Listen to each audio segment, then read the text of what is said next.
Have you ever written a secret note to a friend? Maybe you replaced letters with numbers or symbols. You created a secret code so that only your friend could read it. This is a very old idea. For thousands of years, people have been hiding messages. They have been creating secret languages and clever codes. This art of writing and solving codes is called cryptography. It is like being a detective and a puzzle solver all at once. The word cryptography comes from two old Greek words. Kryptos means hidden and graphene means to write. So, it literally means hidden writing. It is a secret world full of mystery and adventure waiting for us to explore. Imagine you are a king in an ancient land. You need to send a message to your general on the battlefield. The message says, "Attack at dawn." But what if an enemy spy captures your messenger? If the spy reads the message, your whole plan is ruined. This is where secret codes come in.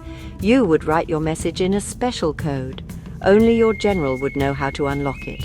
The enemy spy would just see a jumble of strange symbols. Cryptography was a powerful tool. It could protect armies, hide treasures, and keep important secrets safe from prying eyes. It was a lock for words, and only the right person had the key. Cryptography is not just one thing. It is a whole family of different tricks and methods. One of the simplest codes is called a substitution cipher. This is where you swap each letter of the alphabet for a different letter or a symbol.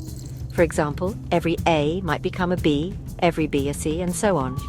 This is called the Caesar cipher, named after the Roman general Julius Caesar. He used it to protect his military messages. A more complex method might involve using a special keyword to mix up the letters. The more complicated the system, the harder it is for someone to crack the code without the secret key. These ancient codes are like time capsules. They carry messages from people who lived long, long ago. But what happens when we lose the key? The message becomes locked forever, a silent mystery. For historians and archaeologists, finding these coded messages is incredibly exciting. It is like discovering a locked treasure chest. They know there is something important inside. The challenge is to figure out how to open it. This is the job of the cryptanalyst, the code breaker. They are the detectives who try to pick the locks on these ancient secrets and reveal the stories hidden within. Their work helps us listen to the voices of the past. The need for secrecy is as old as human society itself. Kings and queens were not the only ones who used codes. Spies, generals, and diplomats all needed to communicate without their enemies knowing their plans. Imagine two ancient kingdoms preparing for war. A message sent from a spy inside the enemy's castle could change everything. It might reveal the number of soldiers, their plans for attack, or a secret weakness in the castle walls. If that message was written in plain language, it would be a death sentence for the spy if they were caught. A secret code was their shield. It protected the messenger, the message, and the kingdom itself. Religion and knowledge were also powerful reasons to use secret writing. In some ancient societies, priests and scholars believed that certain knowledge was too powerful for ordinary people. They might write down sacred rituals, magical spells, or scientific discoveries in a special script. Only the initiated, those who had been specially trained, could read it. This kept their knowledge exclusive and mysterious. It gave them power and authority. They were the keepers of secrets, and their special writing was a way to guard that knowledge from the outside world. It was a way to say, "This is for our eyes only." But not all codes were about life and death or sacred secrets. Sometimes people used codes for personal reasons. Imagine two lovers in an ancient city, their families forbidding them from being together. They might send secret letters to each other, written in a code only they understood. It was their private language, a way to share their feelings without anyone else knowing. Merchants might also use simple codes to keep track of their prices. This would stop their competitors from knowing how much they were paying for goods. Secret writing was a tool for everyone, used for big and small secrets alike. So we can see that there were many reasons for ancient people to use cryptography. The main reason was always to protect information. Whether it was a general protecting his army, a priest protecting his sacred texts, or a merchant protecting his business, the goal was the same: to control who could read their words. This created a constant battle. On one side, you had the code makers, always trying to invent stronger, more complex codes.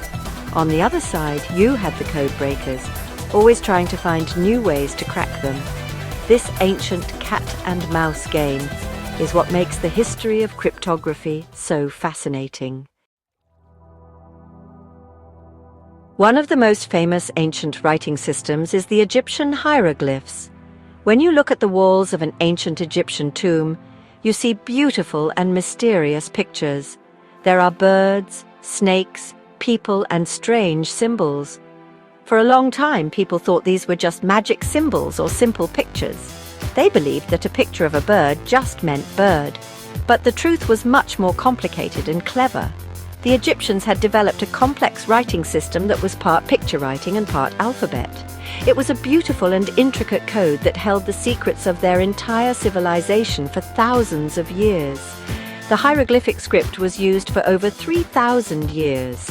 It was used for important things like writing on temple walls and tombs. It was the language of the pharaohs, the priests, and the gods. The Egyptians believed that their words had power. Writing someone's name on a monument meant they would live forever. Because of this, the script itself was considered sacred. The name hieroglyph actually means sacred carving. Learning to read and write these hundreds of symbols was very difficult. Only a small number of people called scribes were trained to do it. It was a special skill that made them very important in Egyptian society. There were actually different types of hieroglyphs. Some symbols were logograms, which means one symbol stood for a whole word. So, a picture of a sun might indeed mean sun. But other symbols were phonograms, which means they stood for sounds, just like the letters in our alphabet. For example, a picture of a horned viper didn't mean snake. It stood for the F sound. The Egyptians would combine these sound symbols to spell out words. This made their writing very flexible, but also very confusing for someone who didn't know the rules. It was like a puzzle where some pieces were pictures and other pieces were sounds. For centuries after the fall of the ancient Egyptian civilization, the meaning of these hieroglyphs was lost. People from all over the world would travel to Egypt and gaze at these incredible carvings. They knew the symbols must tell amazing stories of pharaohs, gods, and battles, but no one could read them. The language was silent. It was one of the greatest mysteries in history. The secrets of the pyramids and the lives of people like Tutankhamun and Cleopatra were locked away in this beautiful but unreadable script. It would take a very special discovery and a very clever mind to finally unlock this ancient Egyptian code.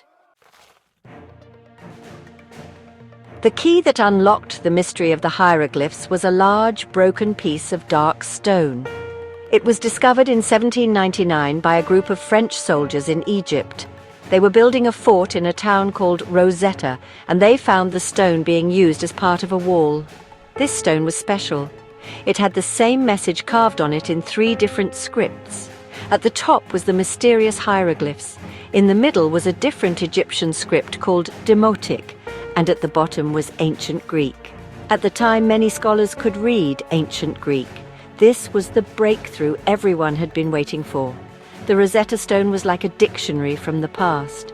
Because the text was the same in all 3 languages, scholars finally had a way to compare the hieroglyphs to a language they understood. The Greek text was quickly translated. It was a decree, a royal message from a king named Ptolemy V. It was written in 196 BC. Now, the codebreakers knew what the hieroglyphic message was about. The challenge was to match the Greek words to the Egyptian symbols. It was still an incredibly difficult puzzle. Imagine trying to learn a new language using just 1 page from a book, especially when that language uses pictures for sounds. Many scholars tried to crack the code, but the person who finally succeeded was a brilliant young Frenchman named Jean-François Champollion. He was obsessed with ancient Egypt from a young age. He spent over 20 years studying the Rosetta Stone and other Egyptian texts. He noticed that some of the hieroglyphs, the ones that spelled out royal names like Ptolemy and Cleopatra, were drawn inside an oval shape called a cartouche. Champollion guessed that these symbols inside the cartouches might stand for sounds, not whole words. He carefully compared the names he knew from the Greek text to the symbols in the cartouches.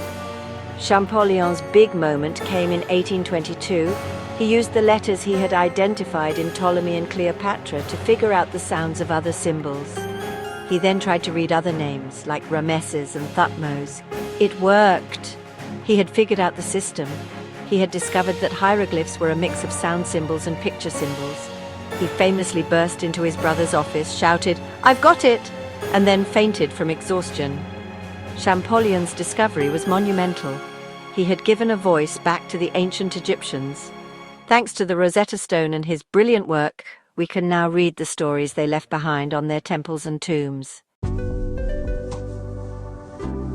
Far away from Egypt, deep in the rainforests of Central America, another great civilization was building incredible cities. These were the Maya people. They were brilliant astronomers, mathematicians, and architects. They built towering pyramids and created a calendar that was more accurate than the one used in Europe at the time. And, like the Egyptians, they had their own unique and complex system of writing. The Maya script is one of the most visually beautiful writing systems ever created. It is made up of blocky, intricate symbols or glyphs that look like tiny, detailed drawings of faces, animals, and objects. For a long time, the Maya script was a complete mystery. After the Maya civilization declined, their cities were swallowed by the jungle. The knowledge of how to read their writing was lost. European explorers who arrived in the 16th century saw these strange symbols carved on stone monuments called stelae and painted on pottery, but they had no idea what they meant. One Spanish bishop named Diego de Landa thought the script was evil. In a terrible act, he ordered the burning of hundreds of Maya books. Only 4 of these precious books, known as codices, survived. This act made the job of future codebreakers much, much harder. The few scholars who tried to understand the glyphs were confused. Some thought they were like the Egyptian hieroglyphs, with symbols representing sounds. Others thought they were purely logographic, with each symbol representing a whole word or idea. Diego de Landa, the same bishop who burned the books, actually tried to create an alphabet for the Maya script. He asked a Maya person to tell him the symbols for the Spanish letters A, B, C, and so on. But it didn't work. The Maya writing system was not a simple alphabet. Landa's notes were confusing and seemed useless for a long time. So, for hundreds of years, the magnificent stories of the Maya remained silent. Archaeologists could study their pyramids and their art, but they could not read their words. Who were the kings who ruled these cities? What wars did they fight? What did they believe about the gods and the stars? The answers were all there, carved in stone and painted on pottery, locked away in a code that no one could understand. The Maya civilization was like a book written in a lost language. It would take a new generation of determined codebreakers using new ideas to finally begin to read the amazing history of the Maya. The journey to decode the Maya script was a long and difficult detective story with many heroes. For quite a while, scholars made very little progress. A major breakthrough came in the 1950s from a Russian linguist named Yuri Morozov. He was working in Leningrad, which is now St. Petersburg, and had never even been to a Maya ruin. But he had a copy of the surviving Maya codices and a copy of Diego de Landa's rather confusing alphabet. While other scholars had dismissed Landa's work, Morozov looked at it once more. He had a brilliant idea. He realized the Maya script was syllabic. Morozov proposed that the Maya glyphs were not letters or pictures, but symbols that stood for syllables, like ba, ka, or mo. This is known as a syllabary. For example, the Maya word for turkey is kuts. Morozov found a glyph that he thought stood for ku and another for tzu.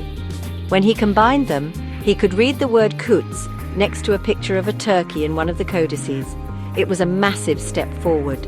However, because Morozov was from the Soviet Union during the Cold War, many Western scholars ignored his work for decades.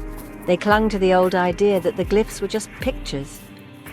The next big step was taken by a young artist and architect named Tatiana Proskuryakov. In the late 1950s, she was studying drawings of Maya monuments. She noticed a pattern in the dates carved on them. She saw that a certain glyph always appeared with an early date, and another glyph always appeared with a later date. She realized she was not looking at stories about gods, but at the real history of human kings. The first glyph marked the king's birth, and the second marked the day he became king. She had proven that the Maya carvings told the history of their rulers.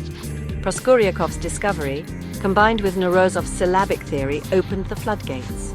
A new generation of scholars, including Michael Coe and Linda Shaler, began to work together. They realized the script was a mixed system. It used both logograms, which are symbols for whole words, and syllabic glyphs, which are symbols for sounds. A word could be written just with a picture logogram, or it could be spelled out using syllable glyphs, or a combination of both. By the 1980s, epigraphers, the people who study ancient inscriptions, were finally able to read large parts of the Maya script. The silent stones began to speak, telling us the names of kings, the dates of battles, and the stories of a lost world. Even with all our modern technology and brilliant minds, there are still some ancient codes that remain a complete mystery. These undeciphered scripts are some of the most frustrating and fascinating puzzles for historians and cryptographers. One of the most famous is a script called Linear A. It was used by the Minoan civilization on the island of Crete around 3,500 years ago. Archaeologists have found many clay tablets with these strange symbols on them. We know it was probably used for keeping records, like lists of goods in a palace storeroom, but we have no idea what the words mean. The frustrating thing about Linear A is that we have its successor, a script called Linear B. Linear B was cracked in the 1950s by a brilliant architect and amateur linguist named Michael Ventris. He proved that Linear B was an early form of the Greek language. Because Linear B uses many of the same symbols as Linear A, we can read the sounds of Linear A, we can say the words out loud, but the words don't match any known language. It is like being able to pronounce all the words in a book, but having no idea what any of them mean. The language of the Minoans is lost, and until we find a connection to a known language, Linear A will remain a mystery. Another famous unsolved puzzle is the script of the Indus Valley Civilization. This was a huge and advanced civilization that lived in what is now Pakistan and India over 4,000 years ago. They built well-planned cities and had a sophisticated culture. They also had a system of writing found on small stone seals. The script is made up of beautiful symbols of animals, people, and abstract designs. However, the inscriptions are all very short, usually just a few symbols long. This makes it incredibly difficult for code breakers to work with. We don't have a long text to look for patterns, and we don't have a bilingual key like the Rosetta Stone. These unsolved codes remind us that the past still holds many secrets. They challenge us and spark our imagination. What stories are hidden in the Linear A tablets? What do the Indus Valley seals say? Every year, new archaeologists and linguists take up the challenge. They use computers to look for patterns and compare the scripts to other ancient languages. They re-examine old evidence and search for new discoveries.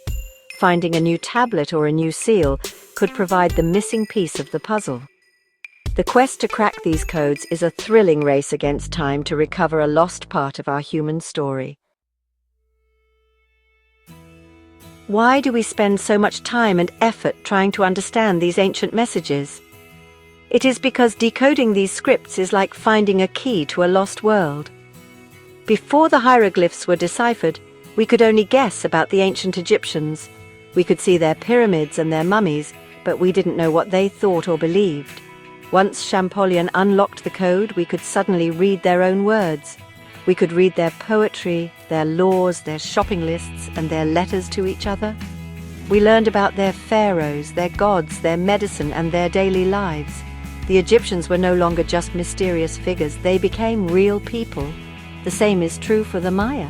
For a long time, people thought the Maya were a peaceful people led by anonymous astronomer priests who were obsessed with time. This was because we could read their calendar glyphs, but not much else. When scholars finally cracked the rest of the code, a completely new picture emerged. The inscriptions told stories of powerful kings, bloody wars between city-states, and complex political alliances. They revealed the names of rulers, their family histories, and the rituals they performed. Decoding their script completely changed our understanding of their society. It showed us a civilization that was just as complex and human as any other. Understanding these ancient codes also helps us connect the dots of human history. When we can read the languages of different civilizations, we can see how they interacted with each other. We can find evidence of trade, war, and the exchange of ideas. For example, by reading ancient tablets from the Middle East, we can trace the connections between the Sumerians, the Babylonians, and the Hittites. It helps us build a more complete and accurate timeline of our shared past. Each deciphered script adds a new chapter to the grand book of human history, filling in gaps that were previously blank. Finally, these discoveries teach us about the nature of language and communication itself. Each writing system is a unique solution to the problem of how to turn spoken words into something physical and lasting. Some used alphabets, some used syllabaries, and some used a complex mix of pictures and sounds. Studying them shows us the incredible creativity of the human mind. It reminds us that our way of writing is just one of many possibilities. Learning about these ancient codes gives us a deeper appreciation for the most powerful tool humanity has ever invented, the written word. It is the tool that allows us to share our thoughts across thousands of miles and thousands of years. The stories of these ancient codes are not just about the past. They have a powerful connection to our world today. The very same ideas of cryptography that were used by Julius Caesar are the foundation of the codes we use now. Of course, our modern codes are much more complex. We use powerful computers to create secrets that would take another computer millions of years to break. Every time you send a text message, buy something online, or log into an account, you are using cryptography. This technology keeps your personal information safe, just like a Caesar cipher kept a general's plans safe 2,000 years ago. The work of the codebreaker also continues. The skills needed to crack an ancient script are similar to the skills needed by intelligence agencies to crack modern secret codes. It requires logic, pattern recognition, patience, and a deep understanding of language. The code breakers of today who work at places like GCHQ in the UK or the NSA in the US are the modern-day Champollions. They are searching for keys to unlock secret messages not from ancient tombs, but from emails and digital communications. The battle between the codemaker and the codebreaker is still being fought every single day in the hidden world of cyberspace. More than anything, these ancient mysteries inspire our curiosity. They remind us that there is still so much we don't know about our own history. The thought of lost languages and unread messages captures our imagination. It makes us want to explore, to discover, and to solve puzzles. It is the spirit of adventure that drives archaeologists to dig in the hot desert sun and linguists to spend decades staring at strange symbols. It is the same spirit that might inspire you to solve a puzzle, learn a new language, or even try to create your own secret code. The quest for knowledge is a fundamental part of what makes us human. So the next time you see a picture of Egyptian hieroglyphs or Maya glyphs, remember the incredible story behind them. Remember the centuries of silence when their meanings were lost. And remember the brilliant and patient detectives who worked so hard to give them a voice again. These ancient codes are a bridge to the past. They connect us directly to the minds of people who lived thousands of years ago. By reading their words, we learn that they were not so different from us. They had hopes, fears, and stories they wanted to share. And by continuing to search for the keys to the codes we still can't read, we keep that connection alive.